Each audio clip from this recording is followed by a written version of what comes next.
So have you guys ever seen The Sandlot? Okay. Yeah, it's a pretty popular movie that we all grew up watching, I think. A pretty famous scene is when Squints got the lifeguard to finally kiss him after he kind of had a crush on her all summer.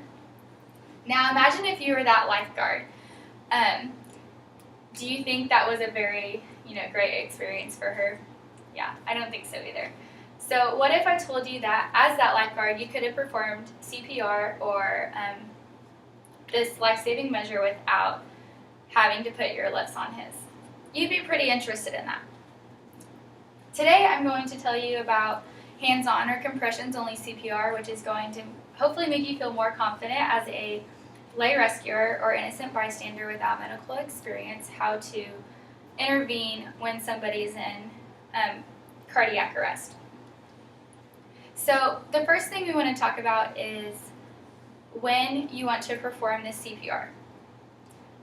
Hands-only CPR is appropriate when somebody has experienced cardiac arrest, which Dr. Sciamarella in 2015 says that cardiac arrest is the loss of heart function, breathing, and consciousness. So CPR is really just to help get that oxygen back in their bodies so they don't, experience any brain damage.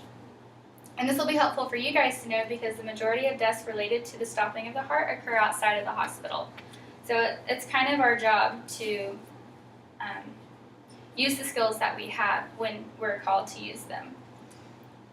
We also want to use these on a specific group of people.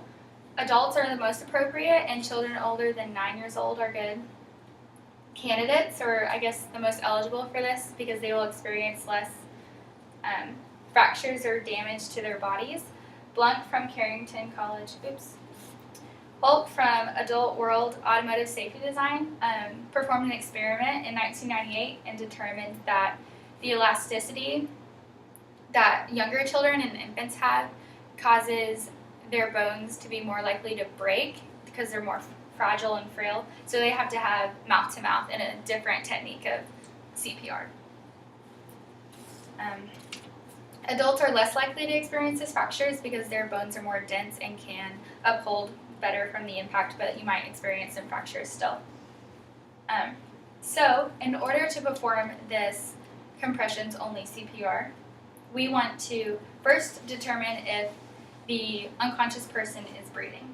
Because if they can breathe on their own, then we don't want to interfere with their body as much as compressions only calls us to. So first, Dr. Bond on Medscape in 2014 said that you should lay your person on a flat surface so that your hands-only CPR will be more effective.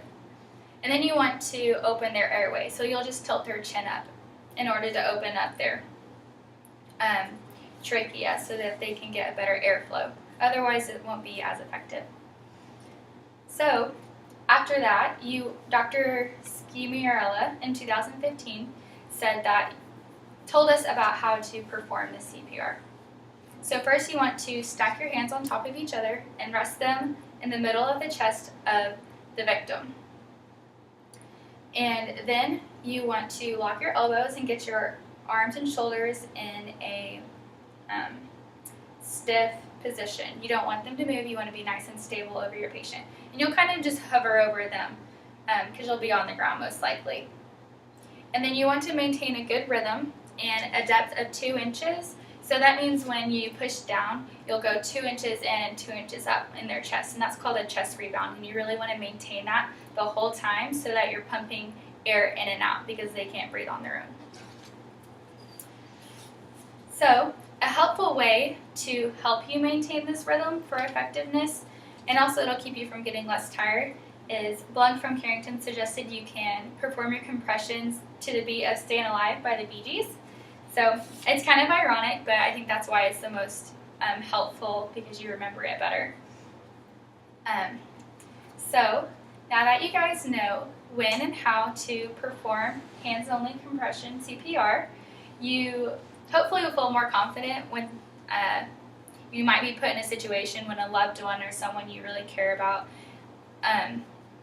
falls unconscious or is experiencing cardiac arrest, because you won't have to